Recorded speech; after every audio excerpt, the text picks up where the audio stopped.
it. Just be quite critical of it. If there's anything you think, wait a minute, I need to know more about that, or why is that? Please just put your hand up and shout. And it's better to have a conversation throughout it. I'll just share my screen quickly. You guys all see that all right? It's just, yep, there you go. Everyone see that okay? Just give a quick thumbs up if you got that. Lovely, lovely. Thumbs up everywhere. Super stuff. Awesome. All right. So I spoke to Sam about this. We spoke about, the presentations you guys have had already. What your kind of desired outcome of these presentations are, and I'm really keen to dive into one kind of particular topic here in transition attack.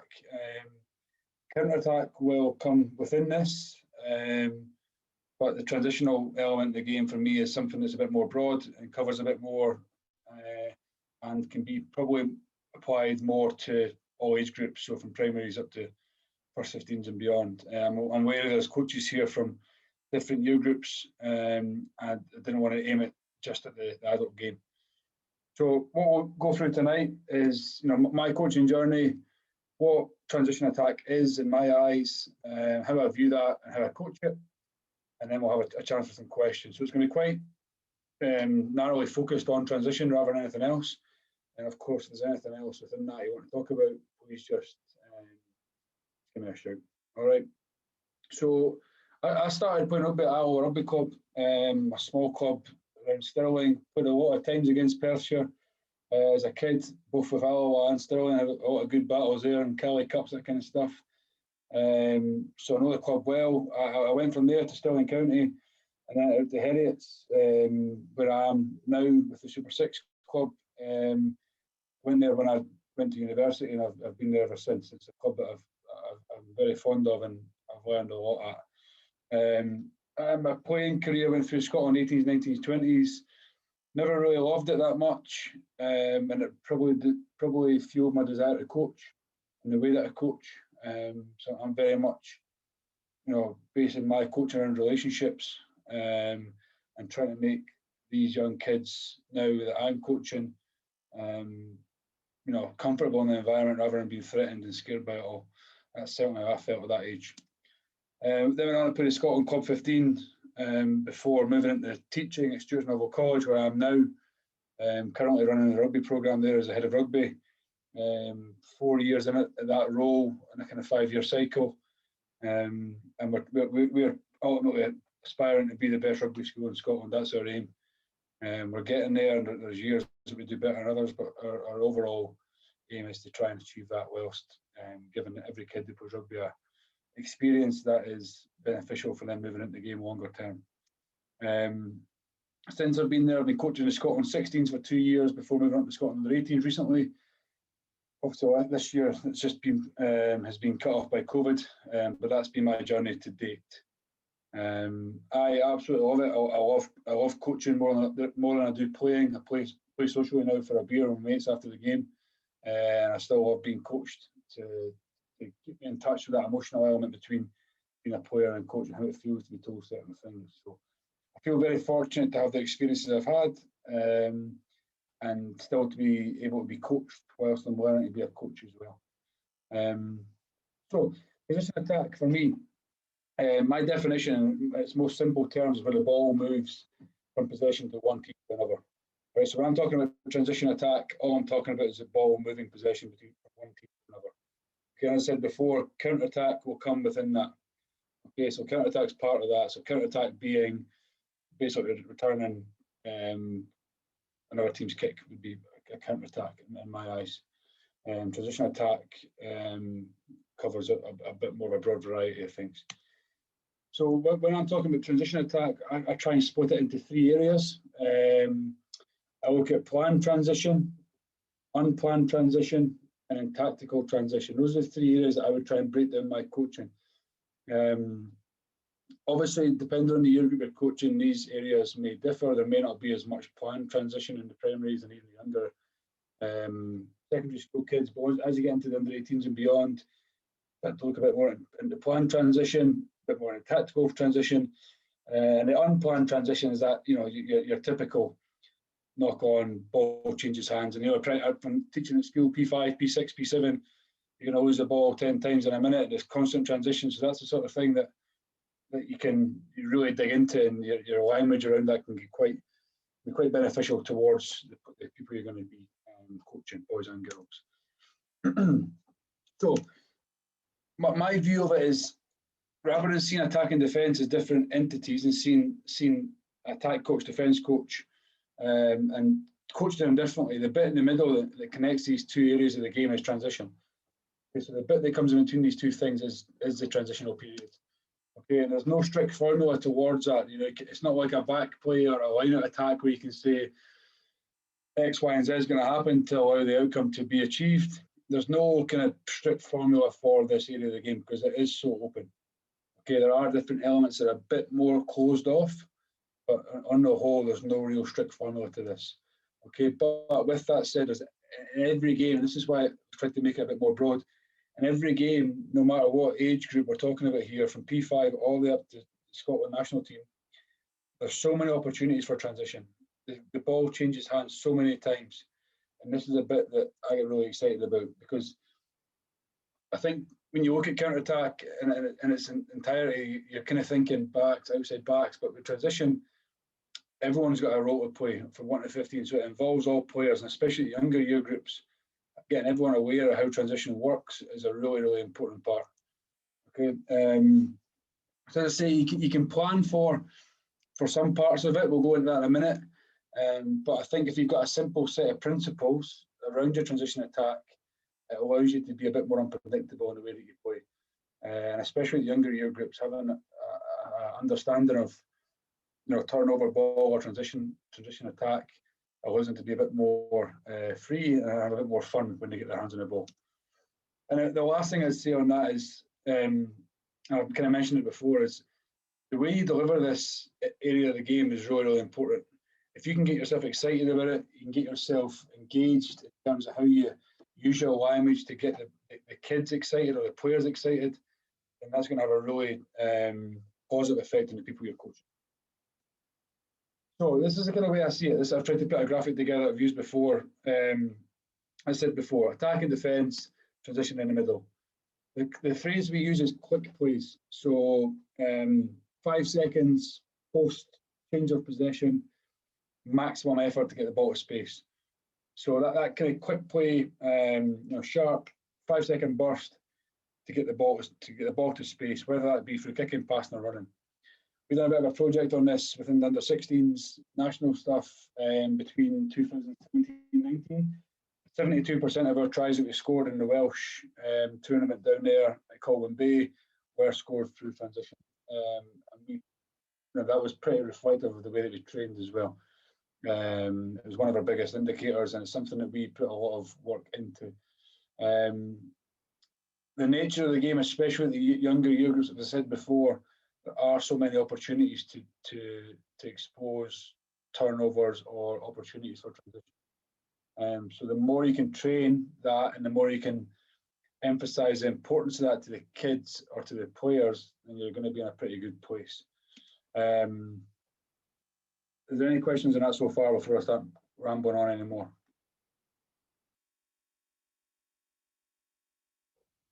No? All good there, mate. Nothing's come through in the chat, so just crack on. Cool.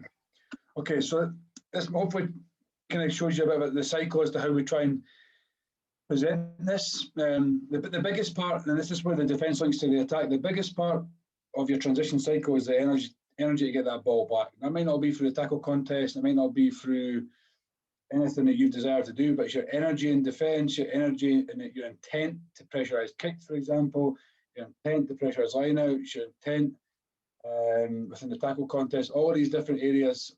The energy is the important part to start this process. Once you've got that ball back, it's the effort to realign, and then it's the fearlessness in your approach to attack from anywhere on the pitch. And so that's our kind of 3 main pillars of our transition attack.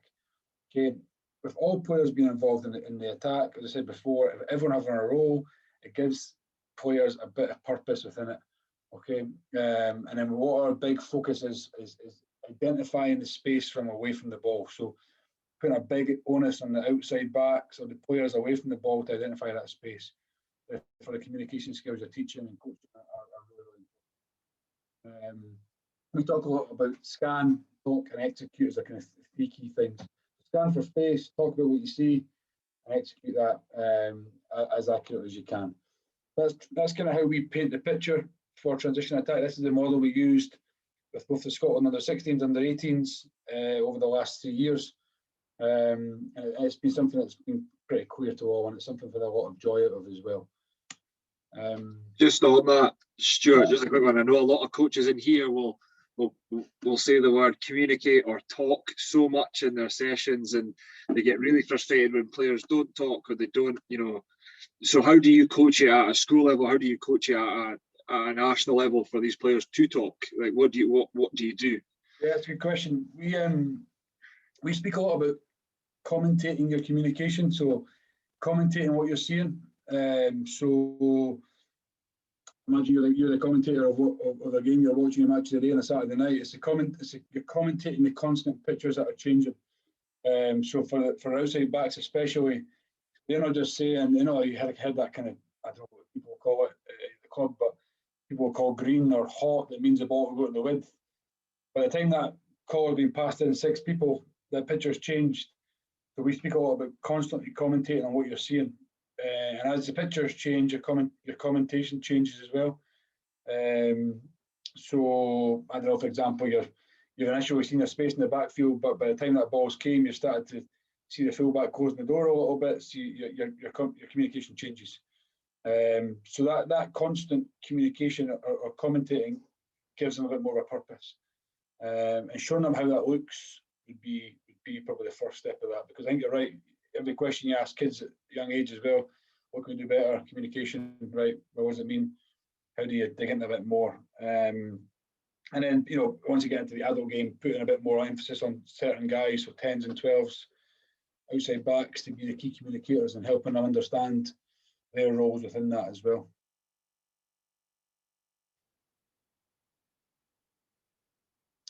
All good? Cool. Right, what I'm going to try and do is paint this through pictures and videos the next little bit. I'm just going to share the optimized video clip for this. If there's a black box that pops up, please let me know if it's getting in the way. I don't know why Zoom does this. So planned transition. This is a bit where you have direct control over the ball coming back to you. All right, and this is something I quite like.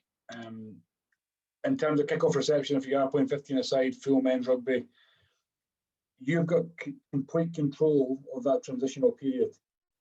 So if you set up your kickoff receipt to be in a certain manner, you're then putting complete control on yourselves to then control that kickoff. Now, obviously, there's external factors like a very good kick, wind, aerial contest that you lose, but you can plan for this. You can plan for the ball coming to certain areas.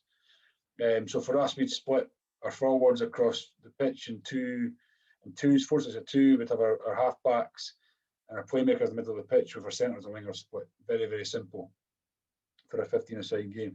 That is a planned transition. We can practice that. Okay. One of the big bits that I've really tried to develop is this sort of thing. So I just want you to watch or count in your head the amount of time it takes Japan to be organised again off this dropout. So from the minute Hoggy kicks it to the minute the scrum half passes it, just kind of count in your head the amount of seconds this is going to take them.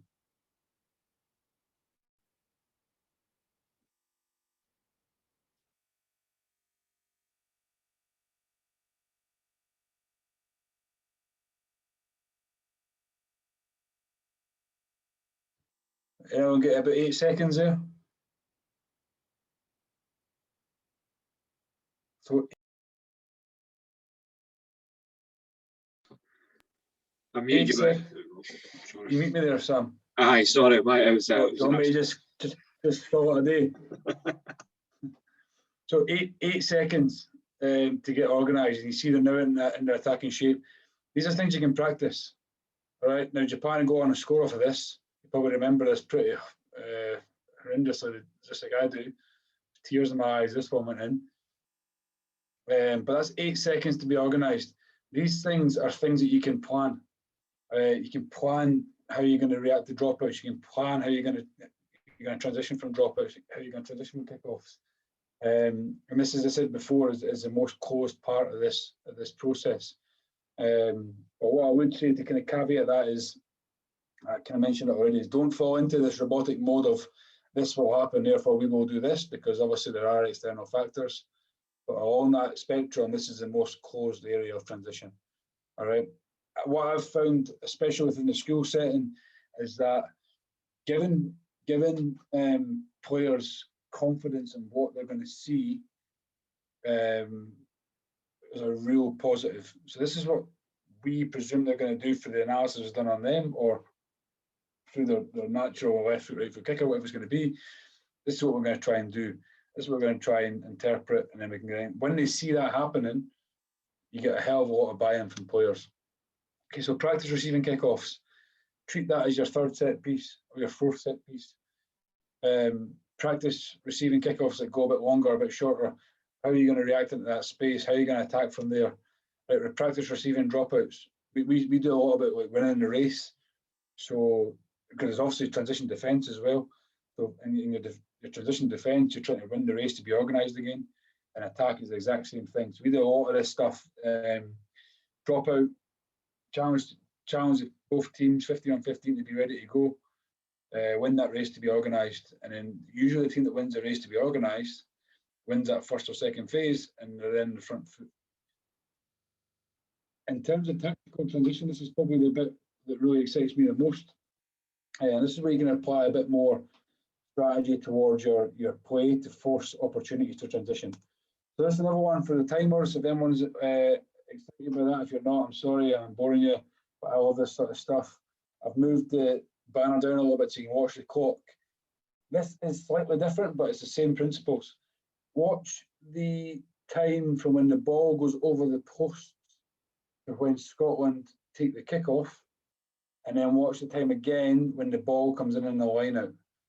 So we'll go through this and we'll talk about it in a minute. So that's 11:40.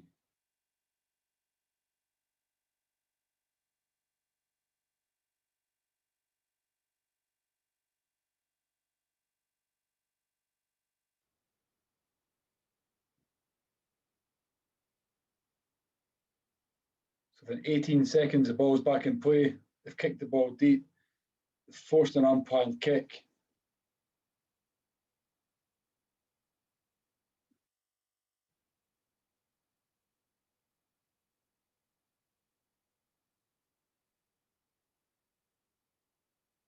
With 12 seconds, the ball's back in play.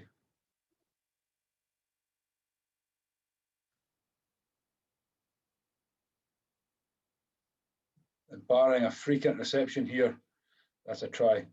So the tactical element to that is that, you know, again, it's about exciting your players with this sort of thing. You've seen in that clip there that Samoa are constantly, well, they're not constantly, they're caught on camera talking, reflecting on things that went wrong and or whatever else that went right. And before they know it, the kickoff's been taken, they've been caught off guard, they've rushed a kick. Within 10 seconds, that ball's back in play and they're playing and they're under the cosh. So these sort of things are tactical ways to plan for transition. Okay, that's probably a little bit outside the box because there are breakdowns in play, but it's the same principle and it's the same idea. Okay. In terms of kick return, this is what I'll be classifying as counter-attack. Tackled by Ashton Hewitt on Mc. Planning for this sort of thing, we'll go through that in a minute, but we'll go through some clips first.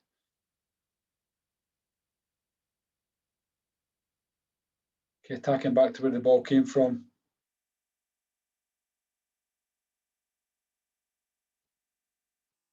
And then kicking for transition. So this is something that I think is really, really huge now in the current game.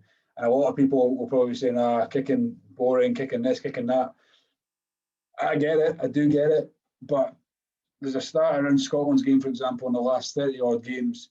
I think the team that have kicked the most have won in 29 out of 30 games that Scotland have played in the last few years. So kicking is such a massive part of the game, and kicking doesn't have to be monotonous. It can be for an outcome. So this is kicking for transition. kicking the ball to keep the ball in play, and presuming and expecting a kick to come back your way. Just watch the far or the top left-hand corner of the screen as the kick come back from Tonga.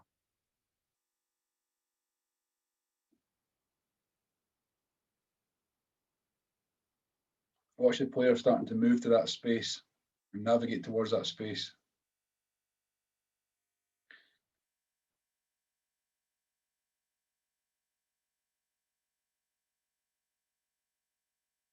Okay, so kicking for transition, such a important part of the game now. Another one here. What would you see here? What do you think you're expecting to see here? Most likely a box kick, right, ready to set up.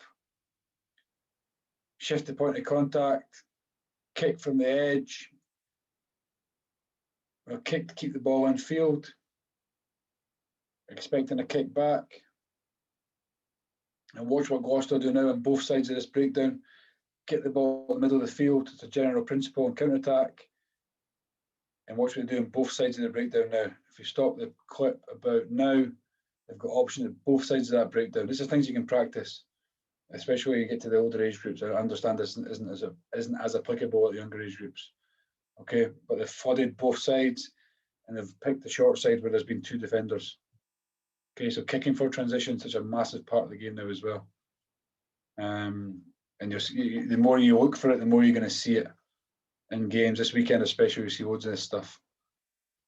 And then the last one within the tactical area is the breakdown. And again, it's something you can plan for. It's something you do loads of work on. Right? Practice your work around the breakdown and practice what you do when you steal the ball. This is a clip or a few clips from the Scotland under-16s in that season we spoke about on the transitional percentage of scores that we scored. So just watch these through. It's a minute long, but there's some pretty good clips and it's applicable to under-16 rugby as well.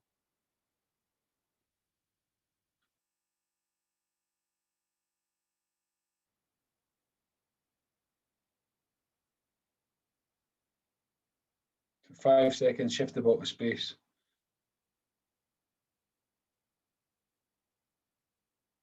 These are all slightly different as well, which is good.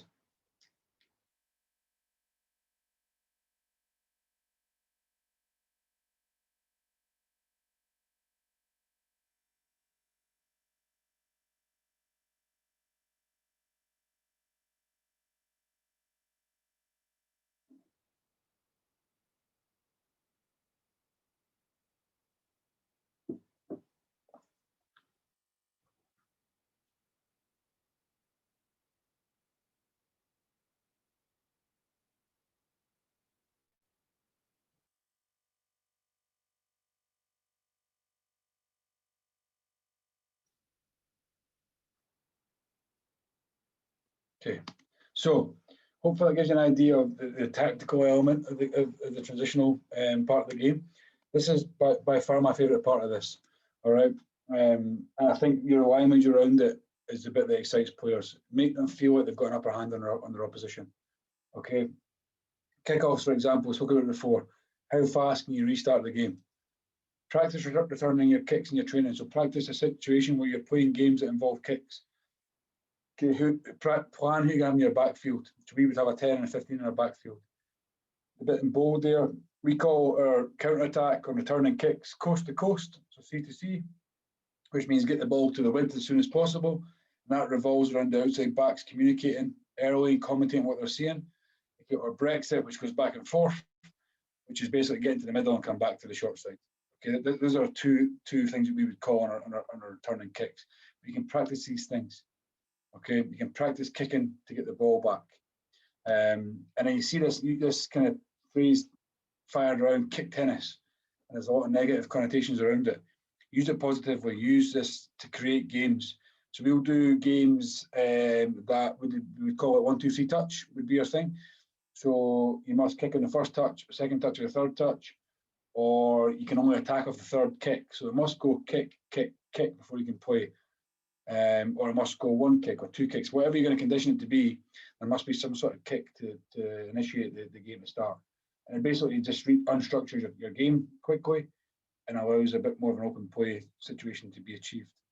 So these are things you can play around with and create situations that might be a bit more game-like.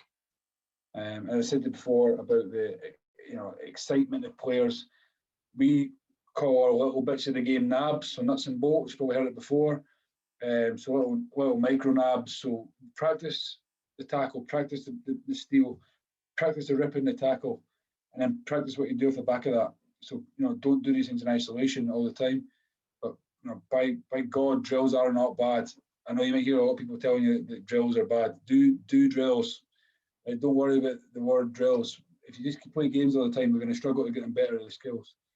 And I know some people don't agree with that, but I'm pretty confident in that you have to develop the skill. As long as you're banging it back into a game at some point, don't feel bad about doing drills. All right, get your nuts and bolts right.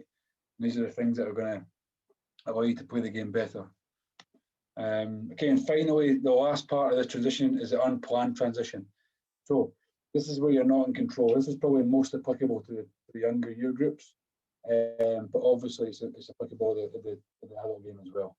Okay, so handling errors, misfunction, set piece, or just general errors in set open play that haven't been expected. You can plan for this. All right, this is something that is really important to highlight. You can plan for transitions that you don't expect, and this is through your principles. So quick plays, understanding what you try to do off turnovers and transition. That is the bit you can plan. Now, defence coaches might say to you, well, it was planned because we meant to get the ball back. Right, that's grand, but you might drop the ball under no pressure. So this one, for example, the Scotland 16s against Cardiff, then in Swansea, ball gets dropped in contact, 5 seconds maximum effort, fullback comes into the line, chips it over the top, so kick to space, and then fearless to put the ball at the back. That's a general image of our attack, our transition attack. Effort to get the ball back, attack the space, and be fearless in what you're trying to do. Okay, and then the last one, this is my favourite clip of Wasps. I think it's Lima Sopawanga against Gloucester. Ball gets lost in contact, and talk about a fearless approach to the game. Okay, attack the space, 5 seconds, get that ball into space and throw the pass that you dream of. There we go. That's the sort of stuff to show to kids. Back yourself to throw these passes. And if you can mirror that message in training, you're going to see a bit more of that coming out as well. That's certainly something I've found for sure. To watch it one more time.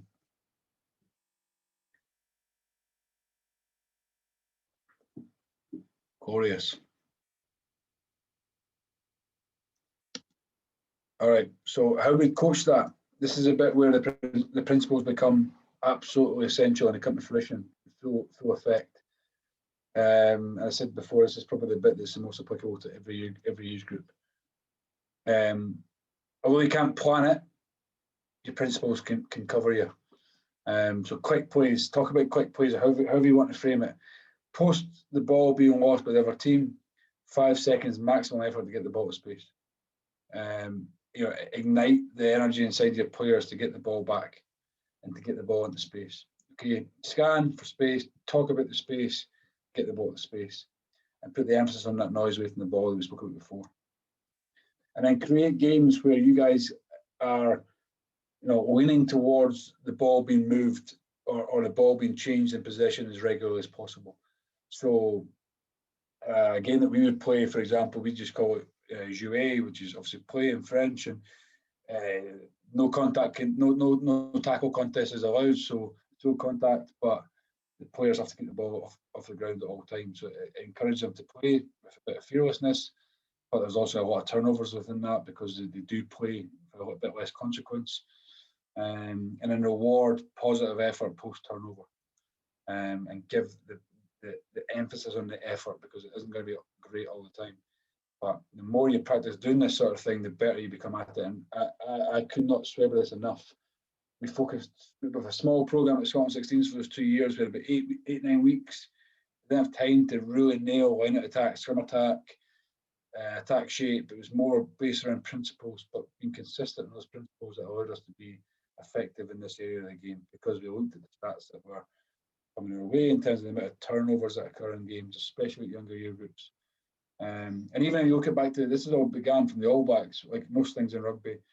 I think they were scoring 50% of their tries off transition about 6 years ago.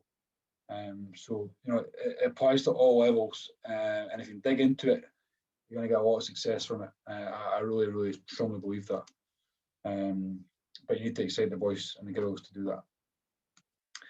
All right, that is me, Sam. I hope that has been kind of clear enough. I'm really happy to open the floor to questions if anyone wants to ask anything or challenge any of that at all, guys.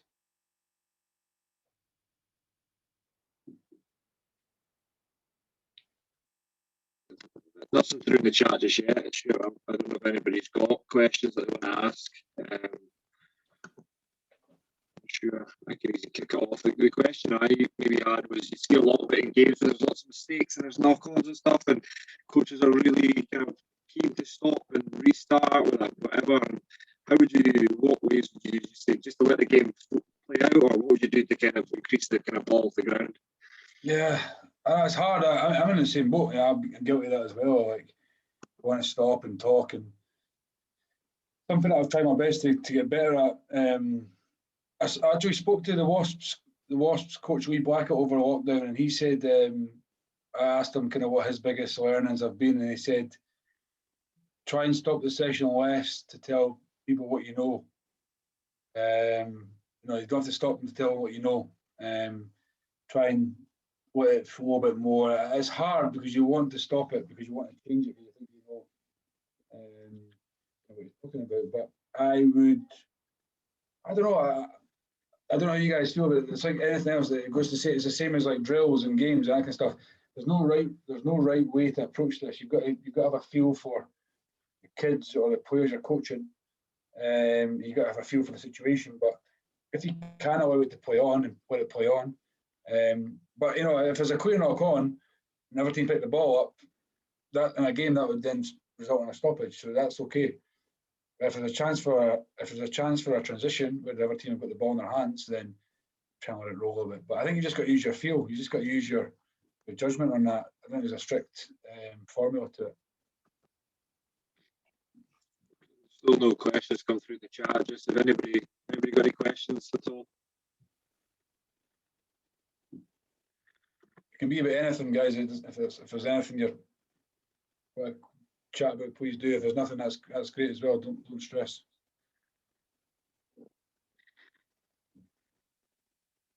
Andy Collins must have had a tough day. Oh, there he is. He's on now. Hi, Stuart. Thanks very much for the presentation. I'm really keen in terms of, and something when we discussed with the coaches about this, creating this fearlessness in terms of, as you've mentioned there, when the opportunity comes is to attack, and you talked about creating that energy. What sort of things do you do as a coach to try and emphasize that with the players you've got, to try and change that sort of mindset? There are certain things that you follow or certain things you introduce? Again, it depends on your personality, I suppose, how you approach things. But for me, I like to be quite involved in that element of my coaching, especially when you're coaching areas of the game that require energy. I think you need to bring energy. You know what I mean? That would be my kind of view on it. If you're coaching a game that an element of the game's maybe a bit more kind of fine and a bit more kind of relaxed, you need to be a bit more calm and great. But these sort of things, I think you need to bring the energy to match what you're expecting them to do. So we just a lot of it around the language is showing them that we're not punishing mistakes, giving them freedom to try these things. And then when you do that, when they do try it, and it might not always go well, when they do try it, you need to let them live those mistakes. And we speak a lot about freedom with responsibility as a kind of tagline. So complete freedom to do what they want to do, but a responsibility to have some sort of rationale as to why they've tried it. And if they can justify, listen, I saw this and it never came off, then great, we can move on. And that something that we would also preach would be like, don't try something in a game that you've not tried in training. So create sessions around where you're allowing them to try these things in training. and in games it maybe not quite be as, it might not be as daunting. Would be my advice. But again, it's purely down to personality and how you perceive that. Just in terms of that freedom and responsibility, did some of the players find it difficult to adapt to that from, you know, the sort of backgrounds of what they've had in clubs as well? They had issues with that? Definitely. But that's natural, I suppose. Like, I don't know, like, it's funny in a national setting, you get kids coming in who have been used to very, very structured, strict sessions and not much wiggle room for failure. Don't get me wrong, like, we're not saying I'm just crack on and chuck a ball around and hope it all goes well. But it's just finding that middle ground where you need to give, especially kids, and even at club rugby, like anything down from professional rugby. Even then, I'd like to think it still happens a bit more. But you need to be giving them freedom to try things, or else they'll naturally refine what they think is right and wrong. And they'll reflect on what they've done to be right or wrong, and they won't try, or they'll try more of it depending on the success they get. Yeah, definitely get a real range of backgrounds, but that's the glory of it, and that's the challenge for us as coaches, for sure. Thank you. No worries, thank you. You see that come through in the chat, Edo? You was just asking about what you're thinking about the red cards at the ruck, shoulders to heads, and how do we retrain players essentially, or what are you going to do at school if you went back? Type of thing. Is there anything you would maybe emphasise more? Or it's a good question, Ewan. When you say how do we retain players, what do you mean? I think he said retrain. Sorry. It's more like, are we looking at their technique? Is it their body shape? Are they getting overexcited and just losing all notion of what they're trying to achieve? You know, are they just seeing, I've got to take that player out, come what may? You know, do we have to alter the mindset? Do we have to alter their technique, get them going with their arms up ready rather than their arms down by their sides? Yeah, it's a good question. Sorry, I thought you said retain. That's my fault. I should have went to school. You know what? I would be lying if I knew the answer to that. I think it's such a current moving topic that I'm aware that I'm very aware that there's movement to try and change that part of the game, but it's a very tough one because you know, there's now a complete zero tolerance to this, where there's incidents in games where there's, you know, like Jokic Zander Fagerson or Peter Mahoney's ones, and then English Premiership, and you see the same in the same game. There's 2 or 3 that happen. They go missed. Yeah, I mean, I think the element has to be the safety, right? But at some point in these live breakdowns, there's going to be an element of mistaken action. You know, I don't think all of them are intentional. I don't know the answer to that, mate. I think the safety has to be number one. It's something I've not really done a lot as a player here, and I've never really hit many of those things. I couldn't really tell you how it feels. But I don't know what the answer to that is, mate. I think it has to be looked at for sure, but there has to be some sort of middle ground between intentional and unintentional contact to the head, with, you know, both being treated as equally serious. But if the player doesn't mean to do it, it can be pretty tough on them. Maybe the orange card or something can be brought in, I don't know. But in training kids, I suppose it's just about training away from the head, which is hard when the head is the lowest part of the body. So I'm not sure. I'm sorry, I can't give you the answer to that. Okay, no. You make a lot of money for that, Ewan. If you get an answer for that, you make a lot of money. There's nothing else come through at the moment, but has anybody got any other questions at all?